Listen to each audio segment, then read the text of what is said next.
جی وقاص السلام علیکم۔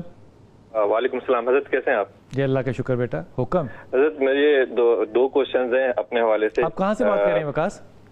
میں کراچی سے بات کر رہا ہوں۔ اوکے جی جی اچھا، میرا یہ کہ مجھے آسٹریلیا کے لیے اپلائی کرنا تھا، تو میں آپ سے پوچھنا چاہ رہا ہوں یہ میرے لیے بہتر رہے گا نہیں رہے گا؟ Perth Australia. آسٹریلیا آپ امیگرینٹ ہونا چاہتے ہیں؟ امیگریشن کے حوالے سے میں بات کر رہا ہوں۔ کیا کرنا ہے جا کے وقاص وہاں پہ؟ یہاں کیا کر رہے ہو تم؟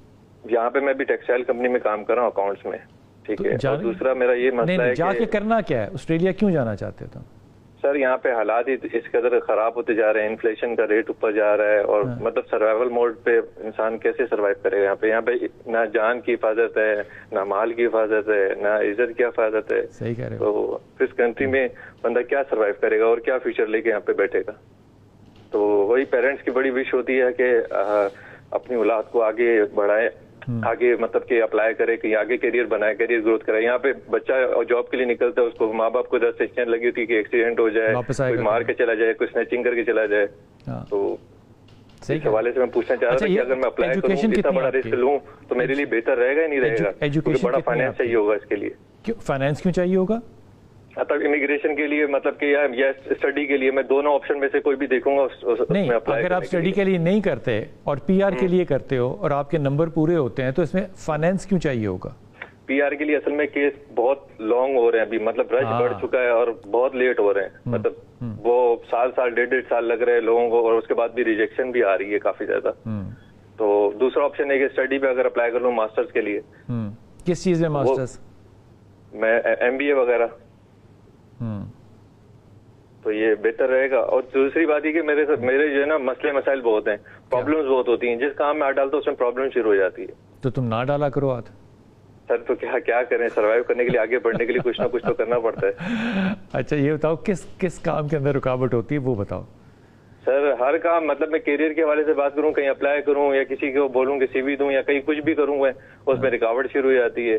کہیں پاسپورٹ کے لیے اپلائی کرنا ہے تو ابھی ریسنٹلی اپلائی کیا، سب کے آگے میرے پاسپورٹ لٹکا ہوا ہے ابھی تک، 4 5واں مہینہ ہے، ابھی تک پتہ ہی نہیں ہے۔ تو کوئی بھی کام کروں، فوراً میں کوئی بھی کام لے لوں، میرے کاموں شروع سے بچپن سے ابھی تک میرے کاموں میں رکاوٹیں بہت آتی۔ آپ کی تعلیم کتنی ہے وقاص؟ سوری؟ تعلیم کتنی ہے آپ کی؟ میں نے ماسٹرز ابھی کمپلیٹ کیا ہے۔ کس چیز میں؟ کہاں سے؟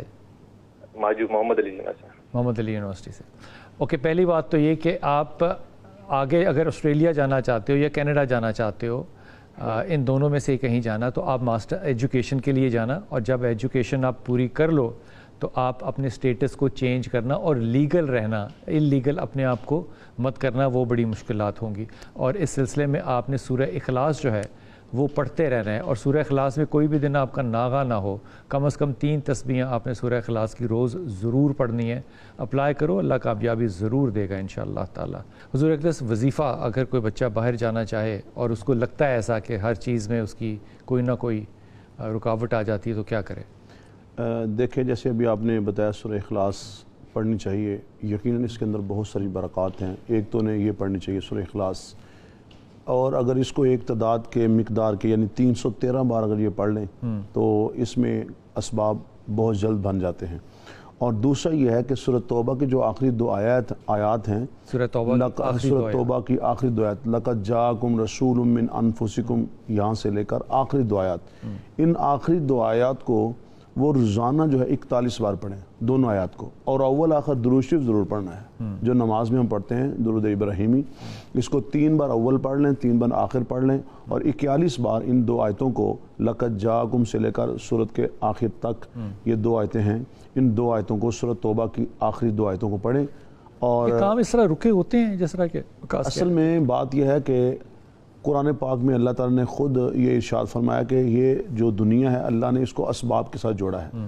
بہت ساری چیزوں میں جو رکاوٹیں آتی ہیں اصل میں وہ ہمارے کچھ ایک تو اعمال ہوتے ہیں، اور کچھ ایسے پاسپورٹ ہی نہیں آ رہا اگر اس کا بیچارے کا، اعمال اس کے کیا؟ اچھا نہیں، وہ دوسری طرف وہ دوسری بات میں نا، ایک تو اعمال ہوتے ہیں اور دوسری اسباب۔ یعنی بعض دفعہ ایسا ہوتا ہے کہ ہم وہ اسباب ہی اختیار نہیں کر رہے ہوتے کہ جس کام کے لیے ہم نے جانا ہے وہ اسباب نہیں اختیار کر رہے، اور ہم صرف اور صرف اس عمل کے اوپر آ رہے ہیں۔ جب آپ نے شادی کی ہے تو پھر آپ کسی کے پاس جائیں گے کہ مجھے کوئی وظیفہ بتا دیں، کوئی نقش دے دیں کہ میرے ہاں اولاد ہو جائے. جب آپ کے پاس شادی نہیں ہے تو آپ پھر اس طرح کی کیا فائدہ؟ نہیں جی. تو اسباب سب سے پہلے آپ اسباب اختیار کیجئے. اسباب کے بعد بلال بھائی اصل میں میں آصفہ کی کال لے لوں. آصفہ جی السلام علیکم. جی میرا بیٹا. بلال صاحب میں آپ کے سارے تقریباً پروگرام دیکھتی ہوں اور کل کا بھی خصوصی 2 پروگرام دیکھا تھا. تو اس میں میرا ایک سوال ہے. کہہ لیجیے کبھی بھی آئے ساتھ میں اس طرح کہ ایک گھر میں 4 5 یا 6 بچے ہوتے ہیں، ان میں سے کچھ بچے بڑے نیک ہوتے ہیں اور کچھ نہیں بھی ہوتے. تو یہ آپ لوگ کہتے ہیں نا تربیت کا اثر ہے، تو اس کی کیا وجہ ہے؟ اور دوسرا میرا جو اصل سوال ہے وہ یہ ہے کہ میرا بیٹا بابر رضا اس کا نام ہے، میرا نام ماسٹر، اس کا نام بابر رضا ہے. ہم اس کے رشتے کے لیے دائیں بائیں دیکھتے ہیں. تو ویسے عام طور پر عام روٹین میں ہے کہ لوگوں کی لڑکیاں بیٹھی گھر میں بوڑھی ہو رہی ہیں، یہ ہو رہا ہے، رشتے نہیں مل رہے، ایسے ہو رہا ہے. میرا بیٹا میکینیکل انجینئر ہے، ٹھیک ہے. اس کے لیے بھی ہمیں رشتے میں مشکل اتنی پیش آ رہی ہے کہ جس کا کوئی حساب نہیں. مطلب ہم تو نہیں نقص نکالتے نا، ہمیں کیا ہے جائیداد کیا ہے، دوسرا ہے کیا ہے، کوئی سمجھتا نہیں. لیکن جہاں پہ بھی دیکھے بس میرے بیٹے کا یہ ہے کہ وہ قد اس کا 5 فٹ 2 انچ ہے. تو جو نہیں جی قد چھوٹا ہے، یہ ہے، اس طرح کے مسئلے کھڑے کر دیتے ہیں لوگ. اس کے لیے کیا حساب، کیا وظیفہ ہوگا؟ ٹھیک. پہلی بات تو پہلے سوال کا جواب یہ ہے کہ 6 بچے اگر ہیں تو ماں کو 6 بچوں کے ساتھ برابر کا پیار نہیں ہوتا، نہ باپ کو نہ ماں کو. ہر بچہ جو ہے وہ مختلف پیار لیتا ہے، مختلف توجہ لیتا ہے اور مختلف واقعات میں سے گزرتا ہے. ایک ہی گھر میں رہتے ہوئے 6 بچے جو ہیں وہ مختلف تجربات میں سے گزر رہے ہوتے ہیں، مختلف انٹیلیجنشیا ہوتا ہے، مختلف ایموشنل پیٹرنز ہوتے ہیں، اسپیکٹرم انٹیلیجنس کا ڈفرنٹ ہوتا ہے. اس لیے یہ کہنا کہ 6 بچے اگر ہیں تو وہ ایک جیسے برابر ہوں گے، یہ تو قانون قدرت کے ہی بالکل مخالف بات ہے. وہ 16 بھی ہوں گے تو وہ مختلف ہی ہوں گے. آپ نے ان کی کیپیسٹی کے مطابق ان کو بہترین بنانا ہوتا ہے. یہ پیرنٹنگ ہوتی ہے. دوسری بات جو آپ نے فرمائی کہ بچیاں کہتی ہیں بوڑھی ہو رہی ہیں تو آپ کو نہیں ملتا، وہ کل میری ایک خاتون سے بات ہو رہی، بڑے عرصے بعد اس کی شادی ہوئی. وہ اتنے میسج روز کے کرتی تھی کہ دعا کریں میں شادی ہو جائے، دعا. جب اس کا رشتہ ہو گیا اور منگنی جو تھی وہ ہونے والی تھی تو خاتون نے کہا میرا دل نہیں کر رہا. میں نے اس کو ایک لمحہ نہیں لیا، کہا میں کہا تو بالکل نہ کر، اگر تیرا دل نہیں کر رہا نا تو بالکل نہ کری، بجائے اس کے کہ میں اس کو کنسول کرتا کہ نہیں کر لے. وجہ یہ کہ تو نے جس کے گھر جانا ہے بہو بن کے، وہاں ایک ناخوش بہو جا کے کیا کرے گی؟ وہ سارا کا سارا گھر جو ہے وہ ڈسٹرب ہو جائے گا. اس لیے جب تک تو نے فیصلہ نہیں کرنا کہ تو خوشی سے جانا چاہتی ہے تو مت جا. ہمارے ہاں ہماری بچیوں کے بڑے بڑے مسئلے ہیں. ان مسئلوں کے ساتھ بریکٹ کے اندر ایک لفظ اجازت کے ساتھ اور بڑے ادب کے ساتھ اور ڈر کے ساتھ کہہ رہا ہوں، نخرے بڑے ہیں. 40 سال کی عمر میں بھی وہی نخرے ہیں جو کہ 18 سال کی عمر میں. یہ مسائل بالکل ہیں. لیکن اگر قد چھوٹا ہے اور کوئی نئی شادی کرنا چاہ رہا تو میری پیاری بہن یہ ان کا ایک جائز مطالبہ ہے، اس میں ناجائز مطالبہ نہیں ہے.